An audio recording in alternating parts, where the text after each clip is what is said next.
सबसे पहले इस वक्त की 3 बड़ी खबरें आपको बताते हैं। पहली खबर, उत्तराखंड आपदा में अब तक 14 लोगों की मौत की पुष्टि हो गई है। 15 लोगों को बचाया गया है।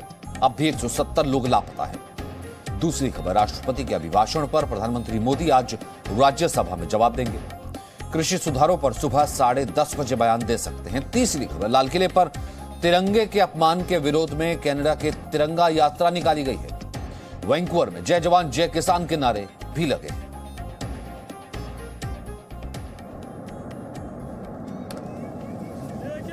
तूफान आ रहा जबरदस्त, कंपनी की तरफ जा रहा है ये।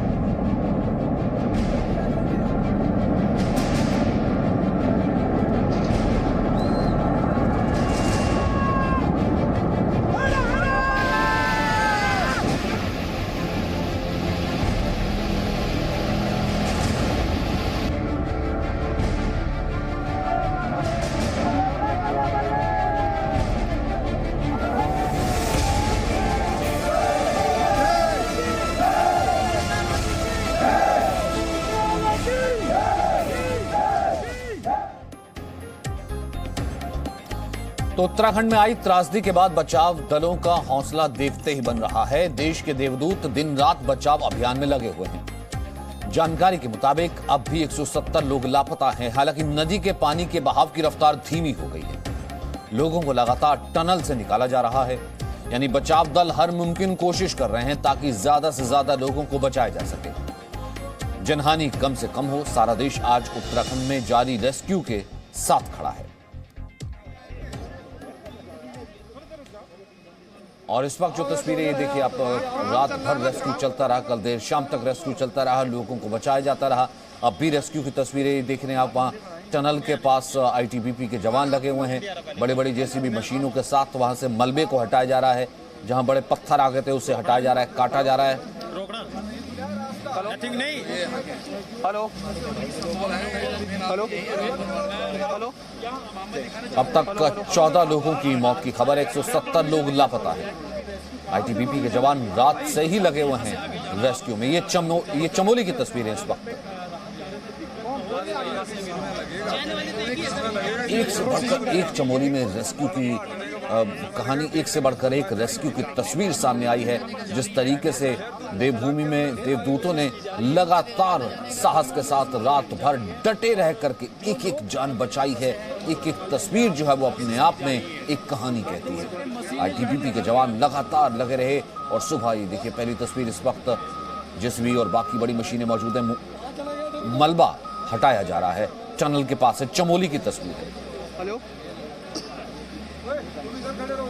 टनल पूरे तरीके से भर गई थी, मलबा पूरे तरीके से छा गया था और आगे पूरा रास्ता बंद हो गया था। एक एक करके उस मलबे को हटाया जा रहा है। कल से ही वहां से हटाया गया। 15 लोगों को वो बचा लिया गया है। लेकिन दुखद खबर अब भी यही है कि 170 अब लापता अब भी बताया जा रहा है। नहीं वो असल में भी रोका हुआ है ना, जाने नहीं दे रहे हैं।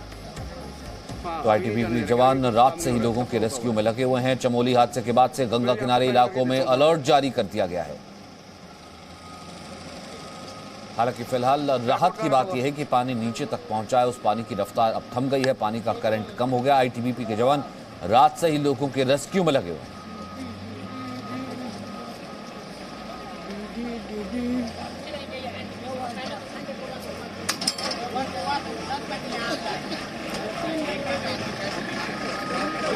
एक बार का वन टाइम हादसा था ये, जो ग्लेशियर टूटा, उसके साथ पूरा पहाड़ टूटा, बोल्डर्स आए, मलबा आया और वो उसने जो रैनी प्रोजेक्ट था, रैनी पावर प्रोजेक्ट, उसको पूरा बहा दिया। और डाउन स्ट्रीम 5 किलोमीटर आगे तपोवन था, उस पर बड़ा इम्पैक्ट किया। पूरा तो नहीं टूटा, पूरा नहीं बहा। तो ये 2 जगह इसका मेजर डैमेज हुआ है। जो होना था वो कल हो चुका, उसमें आज कुछ नहीं हो रहा है पहली बार। और इसको जो है पहले प्रोजेक्ट से 32 लोग मिसिंग हैं, दूसरे प्रोजेक्ट से 121 लोग मिसिंग हैं। ये अभी तक हमारे पास फिगर्स आई हैं। इनमें से 10 डेड बॉडी रिकवर हो गई हैं, 3 डेड बॉडी तपोवन से और 7 डेड बॉडी कर्णप्रयाग तक के रास्ते में। हमारी टीमें लगी हुई हैं खोजने में, आगे अगर कोई इस तरह की बॉडीज मिलती हैं तो। तपोवन प्रोजेक्ट पे 2 टनल्स थी। छोटी टनल से कल 12 लोगों को बचाया गया है और वो पूरी तरह सुरक्षित हैं, उनको कोई बड़ी इंजरी नहीं है। जो बड़ी टनल है उसको खोलने का प्रयास किया जा रहा है और वो बहुत लंबी टनल है, उसमें 150 मीटर तक हमारे लोग, कल एसडीआरएफ के लोग, इनके कमांडेंट भी हमारे साथ गए थे, वो जो है और आर्मी के लोग वो 150 मीटर तक गए क्रॉल करके, उसके आगे जाना असंभव था। और वो इतनी बड़ी टनल है तो उसका पूरा मलबा बाहर निकाला जा रहा है।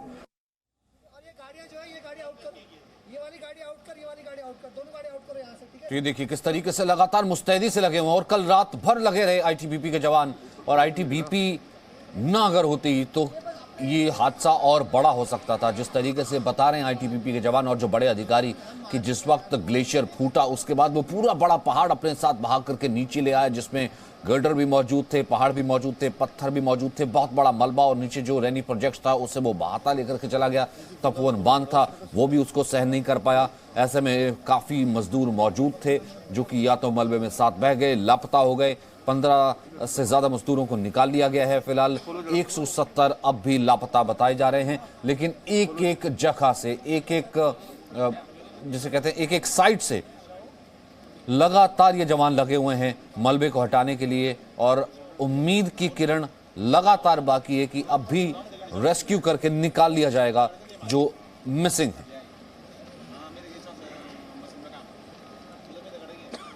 दरअसल ग्लेशियर टूटने से अब तक 14 लोगों की मौत है। आपको अपडेट्स अगर हम दें तो तपोवन टनल में फंसे 15 लोगों को बचाया गया। उत्तराखंड हादसे में 170 से ज्यादा लोग लापता हैं। बचाव दलों की ओर से रात भर ऑपरेशन जारी रहा। तपोवन टनल में कुछ लोगों के फंसे होने की आशंका है। एनडीआरएफ, एसडीआरएफ और आईटीबीपी की टीम बचाव में लगी। टनल में अब भी काफी मलबा जमा हुआ है। नदी के बहाव की रफ्तार कम हुई है, खतरा कम हुआ है। घायलों के इलाज के लिए फील्ड अस्पताल तैयार किया गया है। उत्तराखंड हादसे पर कई देशों ने दुख जताया।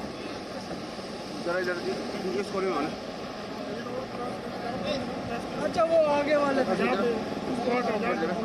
हाँ तो वो जा रहे हैं। क्या है वहाँ पे? वहीं पे है, वहाँ वो बुल्लर बुला रहे हैं वहीं पे, वहीं आगे वाले पे, आगे अगले वाले पे बुल्लर ने कहा यहाँ करो और वहाँ आ जाओ।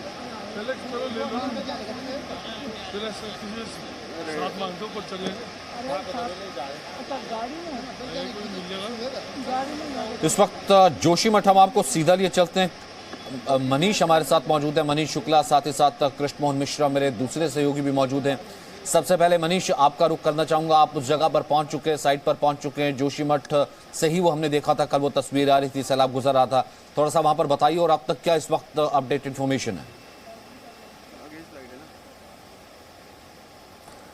देखिए पूरी रात भर आईटीबीपी और इसके साथ ही एनडीआरएफ की टीमें लगी हुई हैं। जिस जगह तपोवन में जहां पर हादसा हुआ है, जहां 170 से ज़्यादा लोग मिसिंग हैं, उनको वहां पर सर्च ऑपरेशन किया जा रहा है।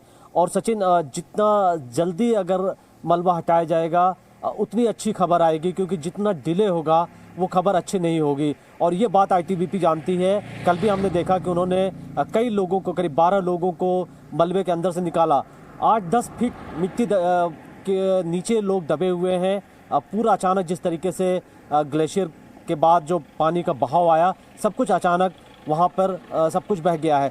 और देखा जाए तो इस वक्त हम आपको तस्वीरें दिखा रहे हैं कि देखिए हम जहाँ पर इस वक्त खड़े हैं, ये सारे जो रिवर बैंक के किनारे, जो नदियों के किनारे के इलाके हैं, और यहाँ पर जो आसपास के इलाके हैं सबको खाली कराया गया है। सबको कहा गया है कि कुछ घंटे तक वो यहाँ पर ना आए, कम से कम 24 घंटे तक वो नदी के किनारे ना रहे। हालांकि पानी का जो लेवल है उसमें कोई ज़्यादा परिवर्तन नहीं देखा जा रहा है।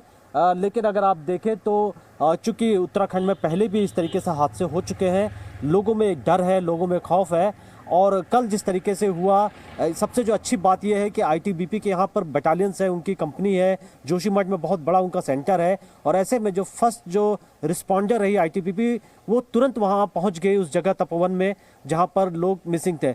इसलिए ज़्यादा से ज़्यादा लोगों को निकाला गया है, लेकिन अभी भी लोग उसमें फंसे हुए हैं। और कई जो उनके घर के लोग हैं जिनको जानकारी मिल रही है कि उनके घर के लोग या इस प्रोजेक्ट में जो काम कर रहे थे वो मिसिंग है, लोग यहाँ पर आने शुरू हो गए हैं। एक एक करके जो है लोग आ रहे हैं और जानना चाह रहे हैं, क्योंकि सबके साथ यही चीज़ है कि सब यही सुनना चाहते हैं कि उनके घर वालों को बचा लिया गया है या उनके घर वाले सेफ हैं। तो हम भी यही दुआ कर रहे हैं कि जितनी जल्दी हो उतनी जल्दी से मलबा हटा दिया जाए। हालांकि आर्मी भी अब आ चुकी है, इसके साथ ही साथ एयरफोर्स की जो टीमें हैं, एयरफोर्स ने एनडीआरएफ की स्पेशलाइज्ड टीम को तपोवन में वहाँ उन्होंने पहुँचा दी है, जिनके पास ऐसे सिस्टम्स हैं जो ज़मीन के काफ़ी नीचे तक, कई फीट नीचे तक अगर कहीं पे भी कोई जिंदा है या किसी तरीके का कोई दबा हुआ है, तो वो जो सिस्टम्स हैं वो एग्जैक्ट बता देते हैं कि वो कहाँ पर कौन है, और ऐसे में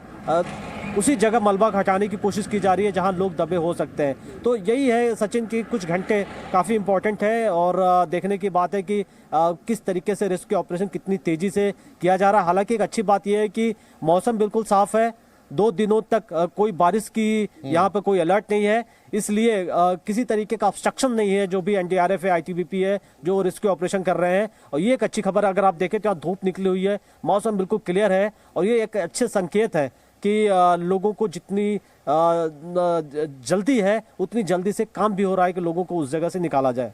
सचिन, बिल्कुल, लगातार हम तस्वीरें भी दिखा रहे हैं कि देखिए आईटीबीपी के अधिकारी कैसे पूरे इलाके को, क्योंकि आईटीबीपी हो और आईटीबीपी, एनडीआरएफ, एसडीआरएफ किस तरीके से इक्विप्ड रहती हैं, पूरे इलाके को, पूरे टेरेन को जैसे जानती हैं, क्योंकि लगातार कल से अधिकारी, उन्हें मालूम था चप्पे चप्पे पर कि कहां पर ह्यूमन पॉपुलेशन है, कहां पर गांव होते हैं, कहां पर नहीं होते, किस जगह पर पानी गुजरा है, कहां नहीं है, कैसे रेस्क्यू करना है, पूरे मैप को डिस्कस करें ताकि ऑपरेशन को बेहतर तरीके से चलाया जा सके। कृष्ण मोहन, आपके पास क्या और इन्फॉर्मेशन अभी तक है? देखिए, सबसे बड़ी चुनौती उन टनल्स को साफ करने की है। आज सुबह से आईटीबीपी के ऑफिशियल्स, जो एनटीपीसी और उस प्रोजेक्ट से जुड़े हुए अथॉरिटीज थी, उनके साथ लंबा डिस्कशन किया गया है मैप को लेकर, क्योंकि टनल्स बहुत बड़ी और बहुत लंबी टनल्स हैं और उनका एक कोई भी हाइड्रो पावर प्लांट होता है तो उसमें पानी के आने और पानी को जाने के लिए लंबी लंबी सुरंगें होती हैं और उनका एक तरह से एक नेटवर्क होता है। उसको समझना बहुत जरूरी है, क्योंकि पानी के दबाव से मलबा अलग अलग जगहों पर फंस गया है और उन्हीं में ही वो सारे लोगों के फंसे होने की आशंका है जो अभी तक मिल नहीं पाए हैं। तो अथॉरिटीज से, नेशनल थर्मल पावर कॉर्पोरेशन के अथॉरिटीज से और प्रोजेक्ट्स के मैनेजर से सुबह से आईटीबीपी के ऑफिशियल्स ने नक्शा सामने रखकर, टनल्स का नक्शा सामने रखकर डिस्कस किया है और उसी के हिसाब से अब चीजें आगे आगे खोजना शुरू किया जाएगा। सबसे बड़ी चुनौती यह है कि जितनी जल्दी हो सके टनल को साफ किया जाए, जिसमें बहुत ज्यादा कामयाबी कल रात को नहीं मिल पाई थी क्योंकि पानी अचानक बढ़ गया था नदी का। सुबह से फिर से काम शुरू हुआ है और वहां पर भारी मशीनें पहुंची हैं जिनसे टनल्स को साफ करना का जो काम है उसको तेज किया जाए, क्योंकि सबसे बड़ी चुनौती इस समय के साथ दौड़ने की है। हादसा जो था वो आगे नहीं बढ़ा, वो कहानी खत्म हो गई, वो डर खत्म हो गया कल दोपहर बाद से ही। लेकिन अभी भी अगर 150 से ज्यादा लोग लापता हैं तो ये एक बहुत बड़ी फिक्र की बात होती है। उन सारी उनके घर वालों को फिक्र होती है और पूरे देश को फिक्र होती है। ऐसे में जितनी जल्दी हो सके बड़ी से बड़ी मशीनें लगाकर उनको निकाला जाए। दूसरी जो एक जिम्मेदारी है वो ये है कि अगर नदी के फ्लो के साथ कोई बह गया है और अभी तक जिंदा है या उसकी मौत हो चुकी है, दोनों ही स्थिति में उसको बरामद करना। उसके लिए नौसेना ने अपने जो वाकोस हैं, मेरीन कमांडो, जो डाइविंग में माहिर होते हैं, उनकी टीमें लगाई हैं जो उन नदियों में गोताखोरी करके कोई भी अगर जिंदा आदमी कहीं फंसा हुआ है या अब वो जिंदा नहीं है, दोनों ही स्थितियों में उसको ढूंढेंगे और उसको बरामद करेंगे। क्योंकि कल भी जो एक बॉडी मिली थी वो कर्णप्रयाग के पास मिली थी और जो कर्णप्रयाग उस जगह से तकरीबन 50 किलोमीटर दूर है। जब 2013 में केदारनाथ का हादसा हुआ था तो कानपुर तक में लाशें मिली जो पानी के साथ बह गई थी, तो इसलिए नीचे तक उनकी तलाश की जा रही है। NDRF, state disaster relief force, army के, सेना के इंजीनियरिंग के दस्ते, मेडिकल के दस्ते, आईटीबीपी की जो ski and mountaineering institute Auli में है वहाँ के दस्ते, आईटीबीपी के 1st बटालियन जो जोशीमठ में है वहाँ के जवान को कल हादसे से आधे घंटे बाद ही वहाँ पहुंच गए थे। सारी चीजें बहुत तेजी से चल रही हैं, मशीनें भारी आ चुकी हैं जो मलबा हटाने का जो काम है उसको तेज करेंगी। लेकिन अब जो दौड़ है सचिन, वो सिर्फ समय के साथ है। जैसे जैसे समय बीतता जाएगा मलबे में फंसे हुए लोगों के बचे होने की संभावना उतनी ही कम होती जाएगी। उम्मीद अभी भी है, कल भी आपने देखा कि एक शख्स को जिंदा निकाला गया, वहां से जिंदा निकला, हमने तमाम ऐसे मिराकल जो है वो देखे आईटीबीपी के अधिकारी को, तमाम हमने ऐसे मिराकल देखे एनडीआरएफ और एसडीआरएफ के, कि जिसकी पूरी दुनिया तक में चर्चा की जाती है कि देखिए नामुमकिन तरीके से, जिसे कहते हैं जाको राकेश आइए, नामुमकिन तरीके से एक एक जान को बचाया है और उम्मीद की किरण बिल्कुल नहीं खोई है। हम ये दिखाते हैं किस तरीके से अब भी एक एक टनल के पास मलबा हटाने का काम कैसे लगातार रात भर चलता रहा। आईटीबीपी अब भी लगी हुई है और वो कैसे डिस्कस कर रहे हैं लगातार, ये देखिए। नॉट बी हियर ना ना प्रेशर तो सीधा आगे जाएगा सेटा ना एडी किछि भरी थिबो 5 मीटर भरी थिबो तापर फांका थिबो फांका थिबो the chances are more chances are more Chances we can go for so ଏଇଠୁ ଏଇପର୍ଯ୍ୟନ୍ତ କେତେ distance 180 metre 180 metre 180 metre very good 180 metre 100 then we will move right to right yes ऐसा डिस्टेंस अब ये जा रहे हैं, हमको यही से जाना है सर। यहाँ पे सर मैं बताता हूँ यस सर 3 मिनट बाद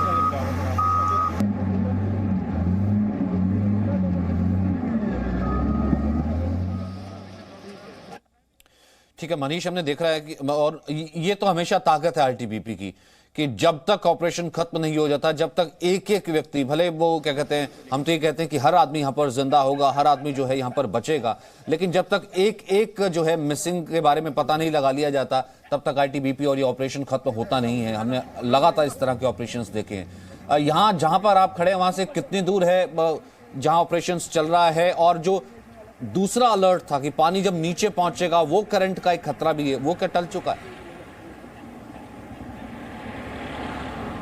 देखिए यहाँ से कुछ ही दूरी पर है, बिल्कुल उसी एरिया में है, और सारे जो किनारे वही किनारे हैं जहाँ पर पानी के ज़्यादा बहाव का खतरा है।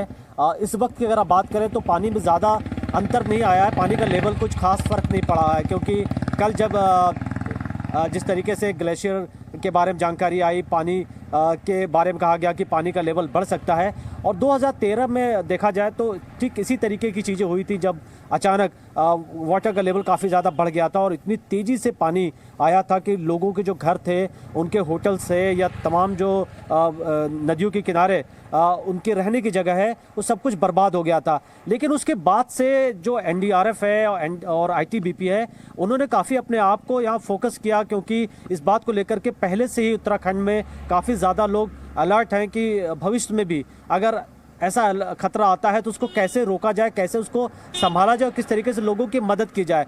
और इसी लिहाज से आईटीबीपी की तारीफ भी हो रही है, और आईटीबीपी ने कल जिस तरीके से मलबा हटाने का काम किया, उन्होंने इंतजार नहीं किया कि उनको कोई कहेगा, एडमिनिस्ट्रेशन उनको बोलेगा कि आकर के आप मलबा साफ करिए, वो तुरंत वहां पहुंच गए। और हर जवान इस उम्मीद से इस वक्त खुदाई कर रहा है, मलबा हटा रहा है, उसको ये मालूम है कि उसको जान बचानी है, जो लोग इसके अंदर दबे हुए हैं, जो मलबे के अंदर। और यही एक जज्बा है कि पूरी रात बिना थके बिना रुके मलबा हटाने का काम किया जाता रहा। आर्मी भी है इसमें, और इसके साथ ही साथ लगातार जो इक्विपमेंट्स हैं वो अलग अलग जगहों से लाए गए, हेलीकॉप्टर से यहाँ ड्रॉप किए गए, और तेज़ी से मलबा हटाने का काम चल रहा है। जैसा कि सबको ये बात मालूम है कि अगर जितनी इसमें देरी होगी मलबा हटाने में, या जितना रेस्क्यू ऑपरेशन में डिले होगा, उतना ही ज़्यादा जो संभावना है लोगों के बचने की वो कम होती जाएगी। और हम ऐसा बिल्कुल नहीं सोच रहे, सबको यही लग रहा है कि हम जितने लोग मिसिंग हैं, अगर मलबे के अंदर हैं,